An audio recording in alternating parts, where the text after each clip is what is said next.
Assalomu alaykum. Mening ismim Azmat Muhammadjon. Turkiyaning Istanbul shahrida yashayman. Men bugun qaynotam Yasin Abdurahmon haqida guvohlik bermoqchi.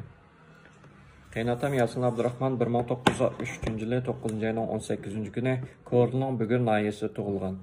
Mana bu qaynotamning kimligining fotografi.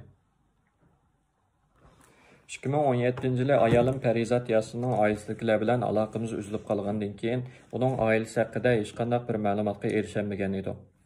Faqat bir hafta burun egallagan bir uchurimizga qaraganda ayolimning dadisi Yasin Abdurahmon 2017-yili 9-oyning 26-kuni oilasidan hech qanday bir sababsiz holda tutilib ketilgan.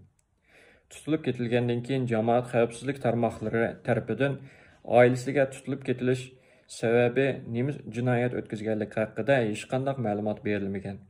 Ve 2017-yıldan tatip taki hazırgıca ailesidagilar bilan biror qitimma ko'rishishga yo'l qo'yilmagan. Qaynotam Yasin Abdurahmon bo'lsa, yezigilik va baxmichilik bilan shug'ullanadigan oddiy bir dehqon.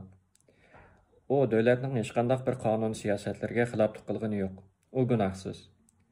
Qaynotam Yasin Abdurahmon mushkamgacha 9 qitim cho'ng-kichik operatsiya bo'lgan. Salomatlik ahvoli yaxshi emas. Biz shuningdan ansiraymizki, bu 3 yil jarayonida u nerede turyotidu, nima yeb, nima ichyotidu, dorilarni vaqtida yeyalayotgandi, bizning hech qanday xabarimiz yo'q.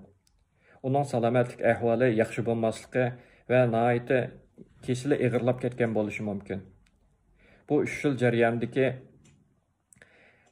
jamoat xavfsizlik tarmoqlarining hech qanday bir ma'lumot bermasligi va qaynotam Yasin Abdurahmonning taqdirining noaniq holatda turishi bizni nihoyat qattiq andishaga solmoqda.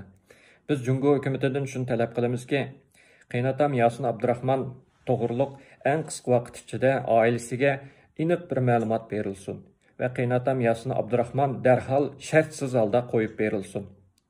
Qaynotam Yasin Abdurahmon gunohsiz.